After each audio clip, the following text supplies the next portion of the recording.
আসসালামু আলাইকুম রহমতুল্লাহি ওয়াবারাকাতুহু আলহামদুলিল্লাহ ওয়াসসালাতু ওয়াসসালামু আলা মান লা ইবাদা আউযুবিল্লাহি মিনাশ শাইতানির রাজিম বিসমিল্লাহির রহমানির রহিম বাবু মা কিইলা ফি শাহাদাতিল জুর। আজকের বক্তব্যের বিষয় হলো মিথ্যা সাক্ষ্য দান প্রসঙ্গে যা বলা হয়েছে।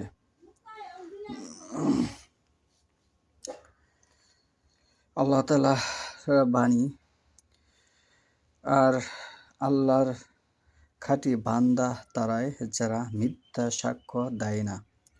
সূরা আল ফুরকান ৭২ নম্বর আয়াত এবং সাক্ষ্য গোপন করা প্রসঙ্গে ওয়ালা তাকতুমু শাহাদাতি ওয়া মাই ইয়াকতুমহা ফাইন্নাহু আসীমুন কলবুহু আল্লাহু বিমা তা'মালুনা আলিম। তালহু আল সিনাতাহাকুম বিশাহাদাতি। আল্লাহ তাআলার বাণী, তোমরা সাক্ষ্য গোপন করো না। ওয়ালা তাকতুমু শাহাদাতি, তোমরা সাক্ষ্য গোপন করো না। যারা তা গোপন করবে তাদের অন্তর অপরাধী। আর তোমরা যা কিছু করো আল্লাহ তা সব জানেন। সূরা বাকারা 283। তোমরা সাক্ষ্য প্রদানের কথা ঘুরিয়ে বলো না।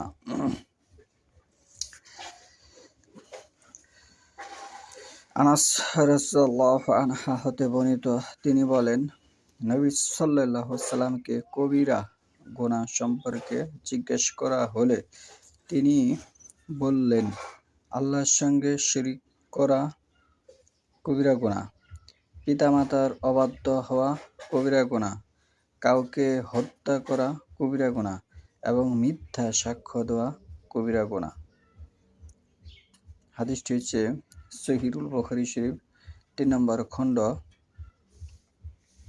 2653।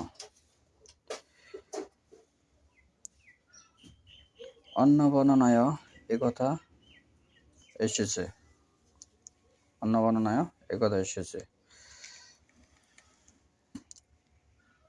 সূরা আল ফুরকানে ৭২ নম্বর আয়াতে আল্লাহ এভাবে বলেছে, ওয়াল্লাযীনা যারা লা ইয়াশহাদুনা যুর, যারা মিথ্যা সাক্ষ্য দেয় না এবং সাক্ষ্য গোপন করে না, সত্য প্রকাশ করে, তারা আল্লাহর খাঁটি বান্দা। তাহলে এখানে হাদিস এবং কোরআনে কি বলা হয়েছে স্পষ্টভাবে এখানে আশা করি আমি তুলে ধরতে পেরেছি। এখন বক্তব্যের বিষয় হলো যে অনেকে আছে সাধারণ কাজকামের বিষয়ে মিথ্যার আশ্রয় গ্রহণ করে এবং বড় বড় বিষয় তো আর আছেই, এবং অনেকে আবার শরীক সম্পর্কে বোঝে না। শরীক এখানে কিন্তু কবিরা গুনার কথা সম্পর্কে জিজ্ঞেস করা হয়েছিল। আল্লাহ রাসূল সাল্লাল্লাহু আলাইহি ওয়াসাল্লাম বলেন, আল্লাহর সঙ্গে শরীক করা কবিরা গুনাহ, সবচেয়ে বড় গুনাহ, যে গুনাহ আল্লাহ ক্ষমা করে না। সূরা মাইদার ৭২ নম্বর আয়াত পড়ে দেখুন, যে গুনাহ করলে আপনার সমস্ত আমল বরবাদ হয়ে যায়। এজন্য সূরা আনামের ৮৮ নম্বর আয়াত পড়ে দেখুন।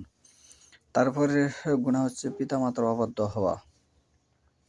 পিতামাতা মুমিন হলে তার কথা মানতে হবে, সালাত আদায় করলে তার কথা মানতে হবে এবং পিতামাতার কথা মানতেই হবে। যদি পিতামাতা গুনাহের দিকে ধাবিত করে তখন আপনি পিতামাতা থেকে পৃথক হতে পারবেন, যেমন ইব্রাহিম সাল্লাল্লাহু আলাইহি সাল্লাম হয়েছিল। এবং এর দলিল নেবেন সূরা তওবা থেকে। তৃতীয় হচ্ছে কাউকে হত্যা করা, বিনা অপরাধে কাউকে যদি হত্যা করেন তাহলে সেটা সবচেয়ে বড় পাপ হিসেবে গণ্য হবে। এবং চতুর্থ হচ্ছে মিথ্যা সাক্ষ্য দেওয়া। একটা সাক্ষ্য মিথ্যা হয়ে গেলে আপনার একজন মিথ্যা সাক্ষী হওয়ার কারণে একজনের জীবন ধ্বংস হয়ে যেতে পারে। এবং একটা মিথ্যা সাক্ষ্য বিচার ফয়সালার কারণে একটা পরিবার চিরজীবনের জন্য ধ্বংস হয়ে যেতে পারে। এর জন্য আমাদের মিথ্যা সাক্ষ্য থেকে বিরত থাকতে হবে। সত্যিকারের যদি আমরা রাসূল সাল্লাল্লাহু আলাইহি ওয়াসাল্লামকে ভালোবাসি, তাহলে আমাদের এই কাজগুলো পরিত্যাগ করতে হবে। বিষয়টা ভাবুন, চিন্তা-ভাবনা করুন। উম সঠিকভাবে কোরআন হাদিস মানার চেষ্টা করুন।